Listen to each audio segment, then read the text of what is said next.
Hi good morning అందరికీ. ఈరోజు July 4th యూకేలో జనరల్ ఎలక్షన్ జరుగుతున్నాయి. ఇప్పుడే నా ఓటు అయితే వేసి బయటికి వచ్చిన. ఇక్కడ ఓటింగ్ ప్రాసెస్ చూసి చాలా షాక్ అయినా. సో మన ఇండియాలో ఓటింగ్ అంటే ఎంత హడావిడి, సెక్యూరిటీ చాలా టెన్షన్ అని జరుగుతుంటుంది. కానీ ఇక్కడ చూడండి, సో నా బ్యాక్ సైడ్ కనిపిస్తుంది కదండి, అదే పోలింగ్ స్టేషన్. సో జనాలు జస్ట్ క్యూలో డిసిప్లైన్గా నిలబడుతున్నారు, ఓటింగ్ చేస్తున్నారు, వెళ్ళిపోతున్నారు. సో ఇండియాలో మనకైతే ఓటేసిన వెంటనే మనకు ఇంక్ అంటిస్తారు కదా. సో వీళ్ళైతే ఇంకేం అంటిస్తలేదు. జస్ట్ బ్యాలెట్ పేపర్లో మనకు చూజ్ చేసుకునే క్యాండిడేట్కి జస్ట్ ఇంటూ మార్క్ చేసేసి బాక్స్లో వేసేసి రావాలి.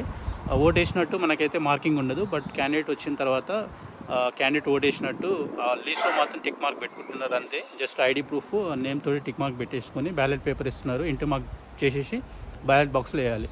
ఎంత పీస్ఫుల్గా ఉంది అసలు. ఓటింగ్ జరిగే పోలింగ్ స్టేషన్ 100 మీటర్స్ కూడా 50 మీటర్స్ దూరంలో.